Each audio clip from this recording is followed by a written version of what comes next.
Police make an arrest after a human torso and foot were found inside a building in the Bronx. The suspect has been identified as Sheldon Johnson, a criminal justice activist who previously served time in prison. He is accused of shooting 44-year-old Colin Small in the head in Small's sixth-floor apartment on Summit Avenue and then dismembering his body. Detectives combing over potential evidence again today. Take a look at this. The same guy, Sheldon Johnson, that's him pictured on the left here with hashtag Queens Defenders, is seen with who? The fat-ass DA, Manhattan DA, the same one that's going after Donald Trump. The same one that's going after Donald Trump, shaking hands with the dude with the parts in his freezer. Following his release, Sheldon Johnson Jr. created his own advocacy group, formerly Incarcerated Citizens Against Recidivism, FICAR, and his work with Queens Defenders put him in the orbit of local politicians, including Alvin Bragg, who can be seen shaking hands with Johnson Jr. in a picture on the ex-con's Facebook profile. My goodness. Middle MAGA. You might have heard about this Joe Rogan guest, and the story doesn't really have anything to do with Joe Rogan. He was just a guest on the show. That's the only reason I even know him. His name is Sheldon Johnson. Let's get an intro on what he did back in the day. He was doing dirt. He was off, he admitted that he was banging and stuff. So let's hear what he did back in the day, and then fast forward to, you might know where I'm going to go with this. There's a news story that came out about this dude who was on the Rogan show about a month ago.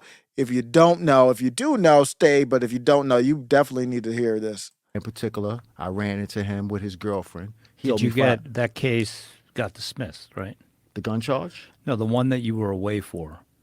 You got arrested for something. Mm-hmm. You're in jail. Yes. These guys figure since you're in jail, fuck it, we're not going to pay him. Yeah, I'm not going to pay him. And then the case that you were arrested for got dismissed. Got dismissed. Right, I got so acquitted. So then you come home. So then I come home and, I need my money. I need my money. I'm just. He's talking about doing dirt. He was slanging, and I don't know the exact details. I forget. I only watched this once where somebody owed him money. I don't know if it looked like it was somebody else who was slanging too, or I don't know if they were a user or what, but they owed him money, so he had to go collect. Me being honest is just being straight. I gave you something, and we had an understanding that you were going to pay me. And when I came home, when I finally located this particular individual, he had his girlfriend with him. And this guy owed me $5,000 for some drugs that I gave him on consignment. I gave him an eighth of a kilo, which is 125 grams of cocaine. And when I saw him, he had a bunch of jewelry on. He was with his girlfriend. She had a bunch of jewelry on. And I said, hey, man, where's my money at? Oh, I was going to pay you. As far as I was concerned, his jewelry we was even. So I robbed him. So he's talking about on consignment, basically meaning that he gave him the product and he's supposed to go and distribute the product, then make money and pay him back, basically. And I took his jewelry. And his girlfriend happened to be there, and unfortunately, she got caught up in the situation. I had a bunch of young guys with me, and they robbed her as well. And he got hit in the head with the gun right here on the side of his head, and he got 2 stitches. And they gave me 25 years for that case. Did you hit him in the head? No. One of the guys that I was with hit him in the head. And he identified me in a photo array, unbeknownst to me. He identified me in a photo array. This guy, as far as I was concerned, he was in the streets just like I was. So, right. So what? I mean, that means y'all were both doing dirt. Here we fast forward. So he had 2 cases. Let's fast forward to his sentencing. So, and I remember like blowing trial and just not really understanding like what was being there, but not like, it was like almost surreal. And I remember when I went and got sentenced and the judge said 50 years. Now, mind you, I had a black lawyer, a black judge, and a white prosecutor. So what? And I remember when he said 50 years. He said he went into all of these reasons why he was sentencing me the way that he was sentencing me. There was never no post. There was never no. They're supposed to do a report prior to your sentencing, and it's called a post supervision interview. Pre-sentencing investigations. So this dude is on Joe Rogan, kind of playing the victim card, and the feedback from in the comment section was not good. This is a month ago. Fast forward to today, via ABC 7 New York, Sheldon Johnson, the man you're seeing right there, 48-year-old criminal justice reform advocate now, ex-convict, has been charged, and this is now paraphrased through me. I sourced this through ABC 7 New York. Charged with murder following the grim discovery of body parts in his Bronx apartment. They found a head. This is the second time in 2024 we're talking about a severed head. I'm just educating. I'm not YouTube. Just make sure this is news.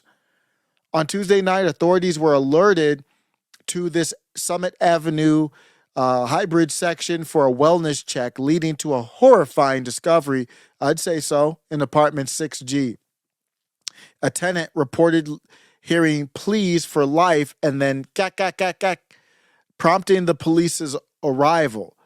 Inside, officers found a torso and arms, a gruesome scene that unraveled further with the discovery of the victim's legs and head in Johnson's Harlem apartment freezer, like Jeffrey Dahmer.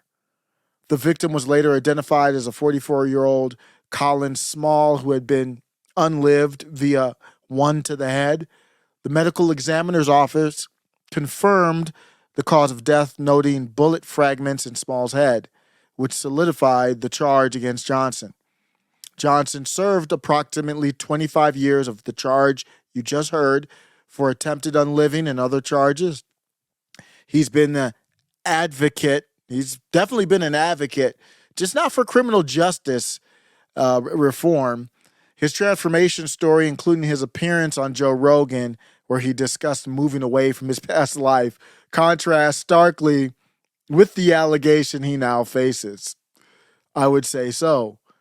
The investigation revealed chilling details, including pictures of surveillance footage of Johnson and the recovery of concrete and a Tyvek suit in his car. So he was going back and forth, and there's pictures where he was changing his outfit to kind of disguise, but you could still tell it was him. I don't know what he was doing, but he was taking maybe body parts out in bags.